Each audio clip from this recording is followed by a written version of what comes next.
Hai semuanya, gimana kabar kalian teman-teman? Semoga sehat selalu, semoga baik-baik aja. Yang sudah menikah, semoga pernikahannya langgeng, sakinah mawaddah warahmah. Semoga rumah tangga kalian baik-baik aja. Betul, aku cuma mau sharing nih teman-teman. Kayak pandanganku tentang setelah menikah menjadi istri atau menjadi ibu itu kayak ternyata nggak semuanya benar, tapi juga nggak semuanya salah. Jadi ini adalah hal-hal yang baru aku tahu setelah aku menikah.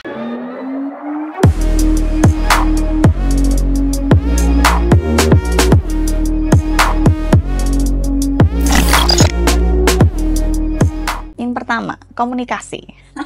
Waktu sebelum nikah, aku sering banget ngobrolin tentang, nggak cuma aku ya, banyak orang di luar sana yang bilang kalau menikah itu juga salah satu pilarnya adalah komunikasi. Betul, emang kita tuh selama hidup paling banyak yang dilakukan adalah bacot memang. Entah itu ngobrol, entah itu cuma sepihak doang, tapi ngomong. Tapi masalahnya di setelah menikah ini, walaupun pernikahanku masih seumur Brambang gitu ya. Enggak, Brambang masih kedikitan. Brambang kan 4 bulan atau 6 bulan kan. Yang tahunan tuh apa? Ya itu deh, masih seumur tanaman. Aku ngerasa kalau komunikasi itu penting, tapi ternyata nggak semuanya bisa dikomunikasiin. Nggak semuanya mau diajak komunikasi. Bisa kamu ada masalah, ya kalau pasanganmu mau diajak ngobrol, lah nek nggak mau. Kamu pengen masalahnya cepet selesai, harus diobrolin, tapi pasanganmu tuh masih emosi, jadi nggak bisa diajak ngobrol. Dan kamu tahu kalau ngobrol sekarang, kata-katanya akan setajam silet. Tuh yang aku baru tahu tentang komunikasi. Nggak semua hal tuh bisa cepet dikomunikasiin, dan malah justru komunikasi membuka masalah-masalah baru. Kayak luka lama yang belum selesai itu keluar lewat komunikasi. Jadi pesannya dari komunikasi ini adalah kalau ada masalah diselesaikan secara tuntas sampai benar-benar nggak ada dendam.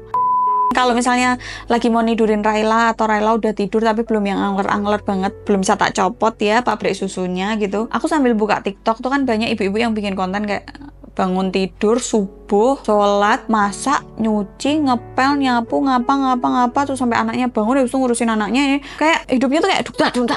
Tapi ternyata enggak. Itu yang aku kagetin. Kayak aku ngomong sama Marcel kan, padahal aku ngiranya dulu aku kalau habis nikah tuh bangun pagi banget, terus aku harus nyuci piring dulu. Jadi aku sebelum nikah teman-teman, waktu aku masih tinggal di rumah mama, kalau hari Minggu kan boe nggak masuk, ada ART-nya mama toh. Nah itu tuh bangun tidur yang dilakuin adalah ke belakang ke dapur, ngambil ceret teh sisa kemarin, terus dibuang ke tanaman seampas-ampasnya, habis itu dicuci, habis itu bikin teh, kalian godok air, ngisi termos, habis itu nyuci piring, habis nyuci piring terus ke kamar, tebah-tebah, nyapu, ngepel, selesai, terus bagian luar, habis itu nyuci baju, jemur, selesai, udah aku nggak dapet masak, karena katanya masakanku nggak enak.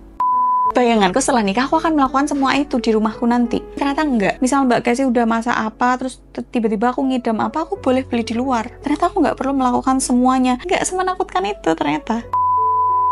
Jadi ini disclaimer ya teman-teman, menyediakan ART itu adalah nafkah untuk istri. Pas dari pacaran, aku sudah memastikan dan aku sudah bilang ke Marcel tuh, dan dia sudah mengiyakan. Jadi dia menepati janjinya. Jangan, lah kok enak, jangan gitu. Karena aku sudah menyiapkan itu dari pacaran. Terus, aku berpikir bahwa karena papaku dulu suka mancing dan pergi kayak jam 10 pulangnya hampir subuh, aku kepikiran kalau nanti takutnya aku akan ditinggal Marcel kayak gitu. Kayak dia lebih mementingkan hobinya gitu. Ternyata enggak, aku nggak pernah ditinggal mancing, aku juga nggak pernah ditinggal geblekan doro, aku juga nggak pernah ditinggal futsalan, aku juga nggak pernah ditinggal basketan, aku cuma ditinggal main RDR, ditinggal ketemu cucu. Pokoknya teman-teman, kalau kalian ngerasa aku slow respon banget, HP ku dibawa Marcel buat main Mobile Legends. Kalau tiba-tiba kalian tahu itu akunku dan aku ngulti, ngata-ngatain, itu bukan aku, percayalah. Aku kalau main Mobile Legends udah dikata-katain di awal, aku diem. Kalau aku bales, berarti itu Marcel. Terus setelah menikah ini aku baru tahu kalau suami kerja keras itu bukan karena sengsara atau kerja rodi, enggak, karena itu bentuk tanggung jawabnya ke keluarganya. Dan aku juga baru tahu kalau suamiku menghitam itu salah istrinya, takutnya nggak dirawat. Suami bajunya sobek-sobek, bolong, itu juga salah istrinya. Udah tahu bolong, kenapa nggak diganti, kenapa nggak dibuang? Masalahnya bojoku kalau misalnya kayak Marcel nih, yang ini udah gini kerahnya atau bentuknya udah molor, jangan, masih enak dipakai. Sama halnya kayak kita, daster bolong tuh makin enak dipakai, iya nggak? Terus suami terlihat gendut gitu, salah istrinya. Kayak nggak diajak olahraga bareng apa segala macam. Terus suami kurusan juga salah istrinya, kayak nggak dikasih makan, nggak terawat. Suami brewokan padahal DN yang pengen brewokan, salah istrinya. Kok nggak bersih sih, kok nggak diingetin, nggak dicukurin. Suami gondrong, yuk salah bojone. Suami sakit, salah istrinya. Kayak hal-hal yang baru aku tahu setelah menikah tuh saling berkesinambungan antara istri dan suami. Contoh, kayak keluar, kok nggak sama istrinya? Nggak pakai cincin, misal kelupaan habis ngelepas di kamar mandi, kok nggak pakai cincin nih? Pasti ada masalah keluarga nih. Terus sekarang kalau udah suami istri ya, kalau pergi kemana-mana nggak sama istrinya atau nggak sama suaminya, ditanyain, lu kok istrinya nggak ikut? Kok suaminya nggak ikut? Lah emang bojoku ki gantet, ngono loh maksudku. Kemana-mana harus berdua kan enggak. Terus juga setelah menikah ini aku sering dikatain orang kayak, kok masih boleh sih mbak suaminya pergi keluar sendirian, kok masih boleh sih mbak suaminya tuh minum-minum di luar, kok boleh sih mbak biarin suaminya pergi malam. Ya kalau kamu nanya aku kan kenapa nggak boleh, maksudku aku ngerasa suamiku bisa dipercaya gitu loh.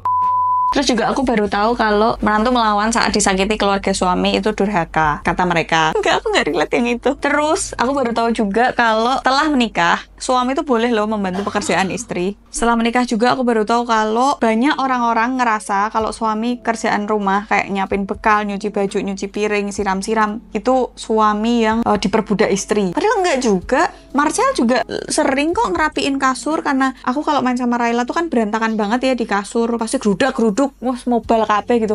Marcel tuh yang beresin, karena dia pasti nanya kayak, kamu nggak risih toh gini, udah dia sambil ngeberesin. Terus aku juga baru tahu kalau ada adat tertentu di Indonesia yang mengharuskan cowok itu benar-benar dilayani dan ada kastanya gitu loh, siapa yang harus melayani siapa. Kalau menurutku melayani suami itu oke, tapi nggak yang semua maunya benar-benar harus istri terus suaminya nggak ngapa-ngapain. Istri itu juga butuh dilayani juga, istri juga butuh me time, juga butuh untuk di ngertiin, juga butuh diambilin sesuatu barang gitu loh. Jadi setelah menikah ini juga aku baru sadar, apalagi setelah ngelahirin, kalau suami itu sekedar deketin remote TV dari meja ke kasur aja itu luar biasa penting banget untuk istri, apalagi habis ngelahirin, dan bantuan-bantuan yang lain.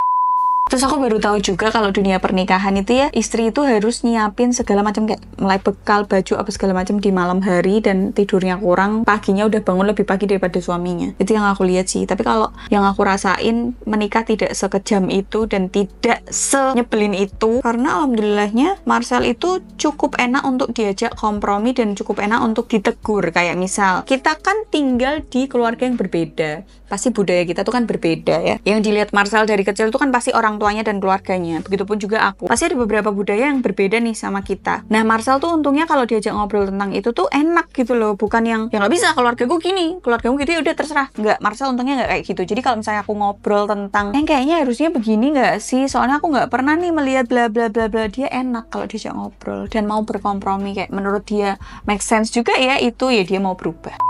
Intinya teman-teman, buat yang takut nikah, menikah itu tidak seburuk itu, tidak sekejam itu, tidak semenakutkan itu, asal kalian tahu. Kenapa manusia ketika ditutup matanya, seluruh organnya akan lebih sensitif? Karena dia nggak ngelihat lawannya, karena dia nggak ngelihat dia diapain. Tapi kalau misalnya kita udah tahu medan perangnya, kita udah tahu lawan kita siapa, spesifikasinya apa, kita tahu cara counternya. Itu kenapa PDKT sebelum menikah itu penting. PDKT-nya nggak cuma kita ke pasangan, tapi dari keluarganya. Kita lihat nih, kalau aku sebagai cewek, aku harus lihat apa sih sifat buruk dari calon suamiku ini dan aku bisa nerima apa enggak. Terus keluarganya kayak gimana, penyelesaian masalahnya kayak gimana. Kenapa kalau zaman dulu tuh bibit bebet bobot? Karena 3 hal itu tuh saling berkesinambungan ketika kalian berumah tangga. Kayak kalau ada masalah, dia nyelesain masalahnya gimana ya? Apakah pakai marah-marah, apakah pakai playing victim, apakah pakai nyalahin orang? Nah, itu juga harus kalian perhitungin. Karena menikah juga nggak seindah itu. Ya tetap ada nggak enaknya. Cuman aku sejauh ini walaupun usia pernikahanku masih kecil, seumur Raila tua dikit, tapi aku happy kok. Sedih itu pasti ada, nangis itu pasti ada, tapi nggak seburuk konten Married is Scary itu loh. Kalian pasti lihat kan itu Married is Scary. Nggak semuanya kayak gitu teman-teman. Menurutku yang fatal banget itu karena kitanya nggak aware juga. Kayak udah tahu nih red flag tapi tetap bablas aja. Semoga kontennya bermanfaat. Kalau kalian punya fakta menarik apa yang kalian tahu setelah nikah, komen di bawah. See you next video. Bye.